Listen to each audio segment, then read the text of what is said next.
So I found Bitcoin in 2017, and when most people find out that I'm 28, I've traveled to 50 plus countries, and I'm somewhat semi-retired, they just assume that I went all in on Bitcoin in 2017 at the perfect time, and I got lucky. But today I'm actually going to explain that, yes, I have been all in Bitcoin for 7 or 8 years, but being 100% all in Bitcoin was actually the wrong decision, and it delayed my retirement. Now, I know how controversial that's going to sound, because the internet is full of videos these days of people saying why it's a great idea to be 100% all in Bitcoin. But I'm going to be sharing the 3 realizations that I've had over the past 9 years of being all in Bitcoin. Lesson number 1 is you cannot outrun Bitcoin's CAGR. So a CAGR is a compounded annual growth rate.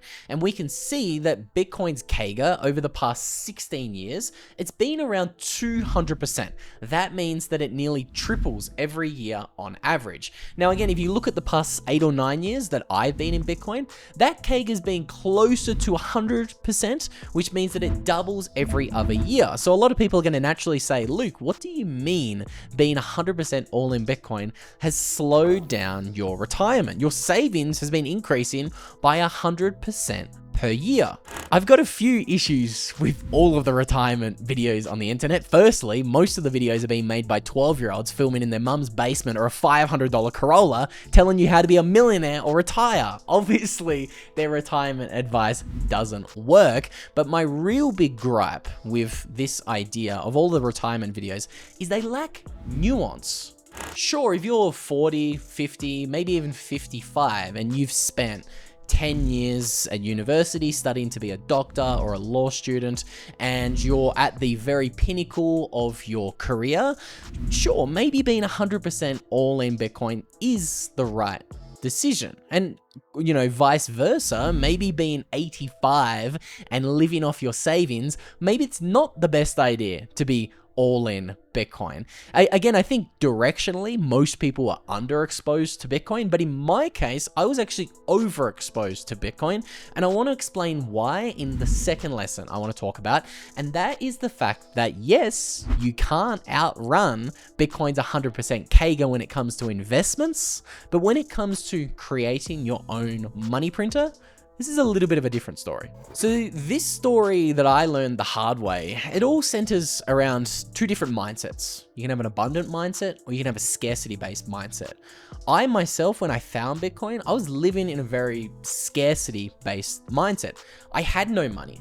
I was living on incredibly small amounts of money. I learned how valuable Bitcoin would be, and the decision that I made was that I was going to cut all of the costs. I was living by the mindset that if I lived in poverty, so to say, for 4 or 5 years, then I could potentially set up my bloodline for generations. Now, again, that trade has somewhat played out. Again, I left and ripped up my home lease that I had in 2018 when I learned about Bitcoin, and I decided to live in a truck and a van for 2 years purely to buy more Bitcoin, and that trade worked, but I don't think my mindset was the correct one because I was acting from a mindset of scarcity. I was thinking, okay, I have limited time and resources, and I wasn't thinking from a mindset of abundance. I didn't think from a mindset of abundance until I was forced to do so. So I don't know what would have happened if 2020 never happened, because if 2020 never happened, I might not be where I am today making these videos for you guys, because it was only when the government shut down the borders, the businesses, everything in 2020, that I came to the hard realization that, hang on a minute, you can't really just rest on your laurels and be comfortable if you don't have sovereignty over your cash flow, over your business. And I did not have that. I had Bitcoin. I thought I had enough Bitcoin to retire, and I wasn't interested in making more money. I just thought I had to save more. Now, again, this is very common advice. A lot of big YouTubers talk about the importance of saving money and paying down debt. Dave Ramsey's built millions of followers off this idea, being frugal, saving money, but it's all coming from a scarcity mindset. Why not think differently, and think from a mindset of abundance. The big realization that I had when I was forced to start trying to make money online was I found how not easy, but I found how possible it was for somebody to make money online. And when you're in the digital economy, all of a sudden, one input of work doesn't necessarily mean one output of result like it does in the physical analog economy. If you work hard on the right things in the digital space, one input could lead to 10 outputs or 100 outputs. You can get exponential results. So that's why now I think about things completely differently, and I'm always just thinking about how I can make more money, and I do not care how much money I spend. I have been spending, let's just say, a lot of money for the past year or two, and I've just had a complete 180 flip about how I think about making money and saving money. Now all I'm trying to do is spend as much money as possible to make more money, and then from that I've now created like a business online that has 11 or 12 different revenue streams, and I'm making 10, 20, 30 times what I was making back in 2020. And right now I am saving and accumulating so much more Bitcoin than I would have otherwise have. I might have 5 times, 10 times more Bitcoin today than I had 5 years ago, purely because I started saying, hey, why don't, instead of saving all my money, I just learn how to try to make some more money? So that's the big second lesson that I had. It was an abundant versus a scarcity mindset. Another big realization that I've had is that it's really simple. I think over the next 5 years, there's going to be people with Bitcoin in their own control, and then there is going to be the people who don't have Bitcoin. It's going to be as simple as that. I think the events coming out of Europe and the UK recently, with all of this talk of CBDCs and savings caps and bank bail-ins, and the European Central Bank talking about the urgent need to channel retail savings into EU capital markets, I think it should be becoming abundantly clear that they are coming for everything. Again, in Australia, we now have something called a bedroom tax. So no longer can you be a property investor and actually, keep up with the rate of debasement or have a little bit of sovereignty over your money. They are coming for everything, which is why I think in the future, you've either got Bitcoin on a hardware wallet like this is a Trezor Model 5, or you have your money in one of these. This is one of the brand new hardware wallets, the Ledger Stacks from Ledger. Again, that's why I'm a massive advocate of putting Bitcoin in a hardware wallet. If you want to get one, if you use the link down below. 2022 was another one of those, massive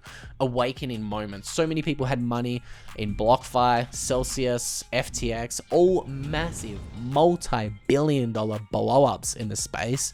And they found out very quickly that if you don't hold your own keys, you don't own that cheese. You don't own that Bitcoin. It really is as simple as that. And again, it's taken me many years to learn that lesson, and I might make another video for you guys telling another couple of stories of how I've lost a few Bitcoins along the way.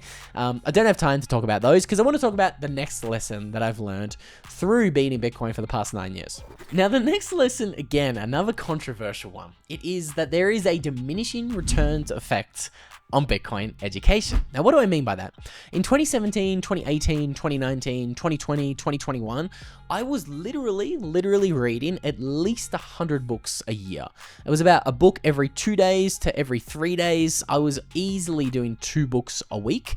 Right now, I actually listen to Audible books on like 2.8, 3x speed, just because I'm hungry for information. I love learning. I dropped out of university in 2017 to learn more about Bitcoin. Again, that's a whole nother video. I'm not going to get into that today. But what I do think is really interesting is that there is diminishing returns to how much you can educate yourself on one topic. Now, 100%, I think everybody needs to spend 1,000 hours or 10,000 hours learning about Bitcoin so that they have conviction, so that they don't sell too soon, so that they fully understand the history of money and technology. Again, this is another one of these heated debates I keep finding myself in online. I keep claiming that a lot of these models simply don't understand long-term what is happening here when it comes to monetary transitions and technological transitions. That's where my uber bullishness comes from. But I do think that once you get past 10,000 hours, like, unless you want to be a developer in Bitcoin, like, I think you know enough about Bitcoin to be convicted enough. And that's how I personally feel about it. I've probably spent 60 to 70 to 80,000 hours listening to Bitcoin podcasts, reading all the books, or reading all the articles, all over Twitter, all of it. I've been obsessed with Bitcoin, and it is still the most interesting thing in the world today. I still think Bitcoin is the most interesting technological revolution in human history. So I don't regret all of that time I spent learning about Bitcoin and building conviction. But I do think that I might have taken it a little bit too far. And I do think that if I had have spent, say, 10 or 20 or 30,000 of those 60,000 hours building a business that prints money and makes me more money so I can buy more Bitcoin, that probably would have been a more productive use of that time. That's again my big realization when it comes to diminishing returns effects. But I've actually got a bonus lesson. It's again a little bit of an interesting one, but it relates back to something that you don't really see being talked about much in the Bitcoin space. And it's actually buy, borrow, die strategy. Now, again, I'm a Bitcoiner, I'm a Bitcoin maximalist. If I had to be affiliated to any political party, I'm a libertarian. I love free markets. I'm a sound money advocate. But there are some outdated strategies and dogmas within this space that, again, I am in. And it's only because I found myself interested in lots of other topics and lots of other disciplines that I started to see some strategies that I think most Bitcoiners should think about implementing themselves. And not implementing these strategies because of a fear of being not 100% all in Bitcoin, I think this is allowing a lot of people to leave a lot of money on the table. So again, earlier we were talking about why sometimes spending money is actually essential to make money in the long run. Again, I'm always going to talk about my favorite quote from the sovereign individual that articulately lines out that if you can save yourself $5,000 in taxes each year, if you're able to invest that $5,000 into somewhere that can gain a 10% return, again, we know where we can get a 100% return, but if you can put that money to work over a 40-year lifespan, you all of a sudden are sitting on an additional $2.4 million.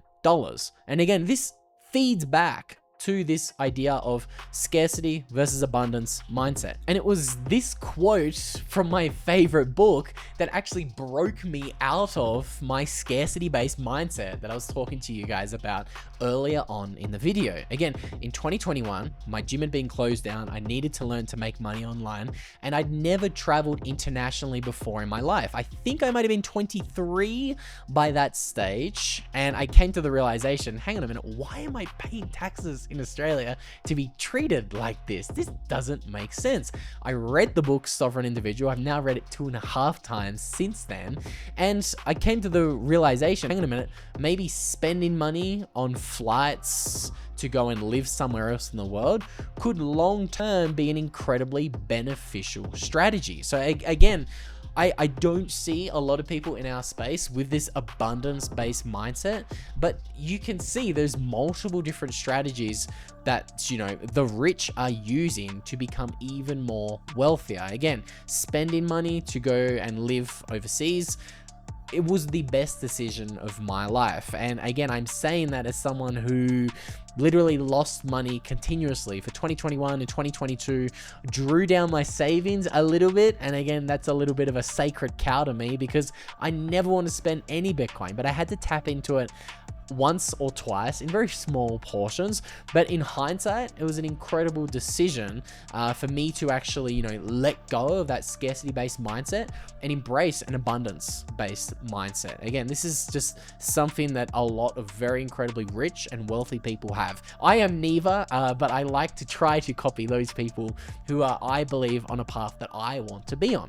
Now, again, another strategy the rich do that's a little bit of a taboo topic in the Bitcoin space is they never sell their assets. Now, again, most Bitcoiners, well, you know, yeah, of course, never sell your Bitcoin, but the rich do something very differently.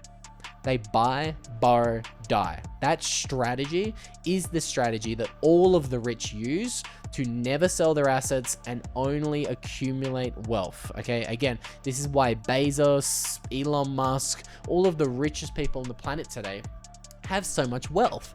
They borrow against their assets and they never ever sell it. And again, I think this principle in particular, it's got an incredibly bad rap in the Bitcoin space. I mean, we get it. I mentioned it earlier. BlockFi, FTX, Celsius, all the big lending and borrowing platforms in 2022 went kaput. They all went bankrupt. Now, again, this is incredibly important. I always encourage you guys, if you don't know where the yield is coming from, that you're getting paid, you are probably the yield. I think it's as simple as that, which is why I only ever think about borrowing against my Bitcoin with a company like Firefish, because they're not a borrowing company. They're a Bitcoin peer-to-peer marketplace. They're very transparent about where the yield comes from because there is a lender or an investor on the other side of my transaction. So I'm borrowing against my Bitcoin and I'm getting paid stable coins or dollars in my bank account. On the other side of that transaction, there's somebody who is lending dollars or stable coins to get a yield on their money. And this is why I love Firefish. They also abide by the principles of this channel, you know, self-custodying your Bitcoin and retaining some control over your Bitcoin, because Firefish uses multi-signature vaults. So I retain a key in that vault until that transaction is finalized. So again, I love Firefish. I think they're great. They're even going to give everyone, 30% off their fees for their first loan. You can take advantage of that if you use a promo code Luke. So again, buy, borrow, die strategy, incredibly important. Again, an abundance versus a scarcity mindset. This is another strategy, or just it's more of a thought concept. I hope it's not too philosophical or in the weeds, but it's an idea that's changed my life. I think I see a lot of Bitcoiners stuck in that scarcity-based mindset. These are some more ideas and strategies that I think should be explored. You know what, while I think about that, why don't we do a little bit of a wrap or a summary before we get into that bonus learning that I've had. So again, buy, borrow, die strategy, not talked about in the Bitcoin space. It is used by all of the wealthy and the rich. It's a great strategy. Never sell your assets. Okay, again, borrow responsibly. Big caveat there. An abundance versus a scarcity mindset. And this is something I see a lot of Bitcoiners, again, not throwing shade. I was trapped in a scarcity-based mindset for years. But again, I talk about this because I do see a lot of people in this scarcity-based mindset. Sometimes it's okay to sell a little bit of your Bitcoin, or maybe sometimes it's okay to spend a little bit more money than you would have otherwise if that spending is going to make your life better and make you more money so you can buy more Bitcoin later. That's again another big lesson that I've learned for maybe why being 100% all in Bitcoin is not the best idea. And let's talk a little bit more. Let's make things really clear, crystal clear as well. I still have 98, 99% of my money in Bitcoin, and I have for the past 7 or 8 years. But for me, like, my spending has gone from 2021, it was 2K a month. Right now, it's more like 15 or 20K a month.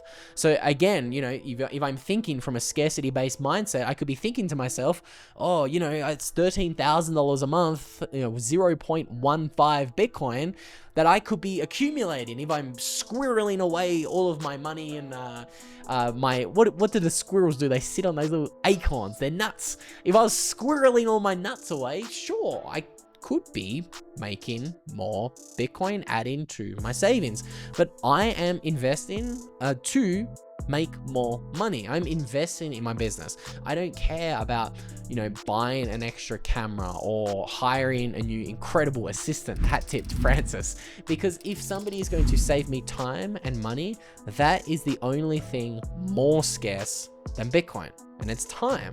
Because I think that's actually one of the most important things I've learned over the past 8 or 9 years. The one thing more scarce than Bitcoin is time. And the bonus lesson that I did promise and that I had originally in mind is that diversification is a terrible idea.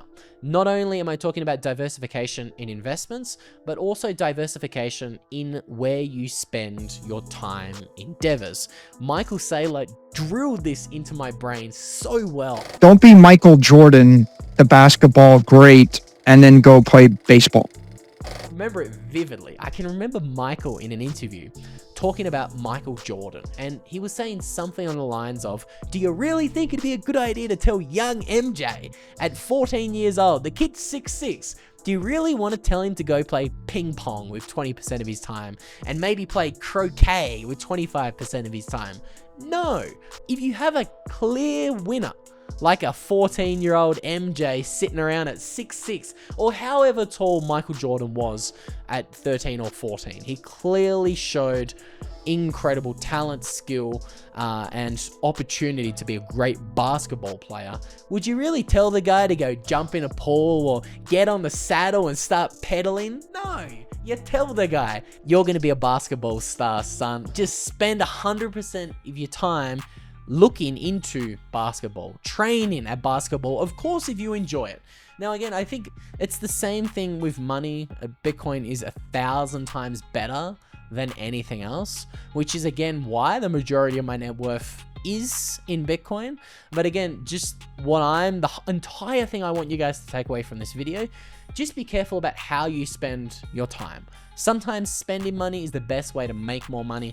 I might do another video soon talking about the reasons why it is a good idea to be 100% all in Bitcoin. Today was a little bit of a counterculture video, so to say. I've seen everyone saying, oh, you've got to be 100% in Bitcoin, obsessed with Bitcoin, dedicate your life to Bitcoin. I'm not so sure about that. I know Bitcoin's incredibly important, and again, I do think there is an incredible opportunity today in 2025 to put yourself in a bracket or in a very, very elite class of people in the future on a Bitcoin standard. And that's just simply because we still have the opportunity to get our hands on more Bitcoin and put ourselves, in a very rare class of people in the future. I actually did a recent deep dive looking at the 5 levels of wealth, and I ranked them. And I also looked at the 5 levels of Bitcoin wealth, and I also ranked them, and I showed you exactly how much money and Bitcoin you need to be in the top 1%. Well, we've got fireworks going off behind me. If you enjoy the fireworks, or if you want to see either of those 2 videos, I'm going to put links up on screen somewhere around there. And with all that said, thank you so much for tuning in. I'll see you all in the next one.